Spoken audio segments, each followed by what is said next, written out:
Now this, as I mentioned earlier, is something I'm going to change with regard to the drawbar. You don't have to do that. I just like it closer together. But one thing that brass masters recommend is that these axle boxes are a little bit puny, and I have to admit they are. You're given replacements and the springs, which certainly are a lot more beefy than what is supplied.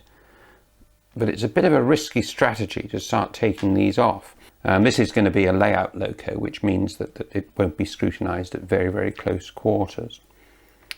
But these have to be taken off. You can maybe assault them with zurons or knife or combinations of that. I'm not going to bother with that. This is a welded tender, so in fact it shouldn't have rivets on the back. How much of a sort of zealot you are will depend on whether you take them off or not. And also these steps are a little bit on the puny side. So I'm not going to do this. Again, I'm sort of bottling this. But all of this really should be removed, all this stuff from the back of the tender, and then for a welded tender, and then the steps reinstated. But this, as I say, is a layout loco that's going to go buzzing around in front of people. Now I've partly dismantled the tender, and the body comes off. It's a kind of click there.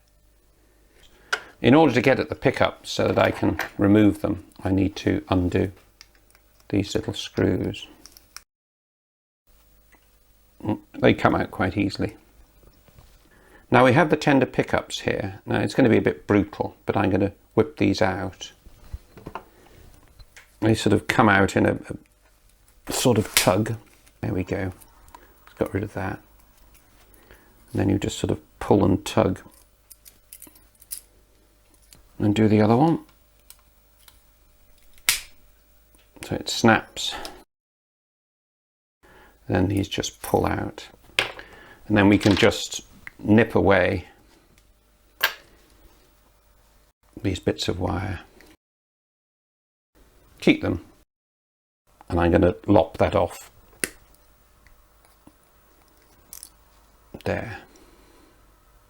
This is both the tow bar and the tender pickup that Hornby supply. Bit obese. Now I have known people actually move these back. They're very clever people, and I wish they'd explain how to close the gap between the loco and the tender, but since I don't seem to know, this is a piercing saw.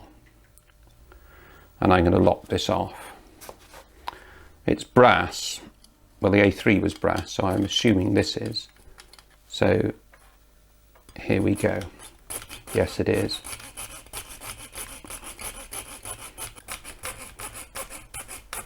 But I want to retain the base of the peg, and I will explain why. That's got it. Clean this up. Again, it doesn't matter if you mark the plate at the base, but don't mark these bearings, because they hold the wheels in. And Hornby's tender wheels aren't bad.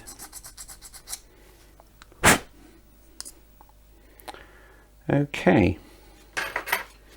Now, let's begin making, if I could find my tweezers, which are right in front of me, the replacement drawbar. And that's really just a bit of nickel silver wire. I've tinned one end of it, just a bit of a scrap. And I'm going to solder that onto there. Don't dwell with the iron, because this is held in place with plastic by friction, and too much heat will soften the plastic, and your nice drawbar will go all sort of wobbly.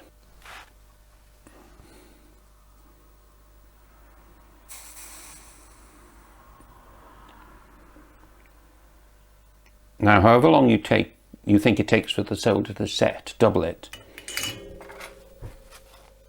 There we go. Now that's obviously miles too long.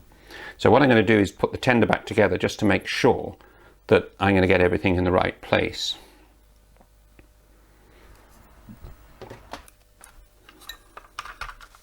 Right, now make our drawbar.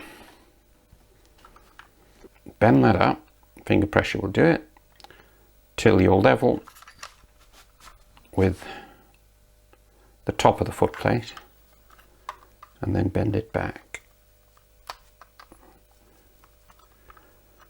which will give me then some adjustment.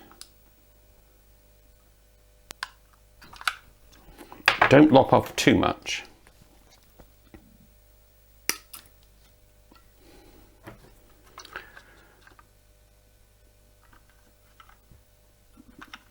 There we are.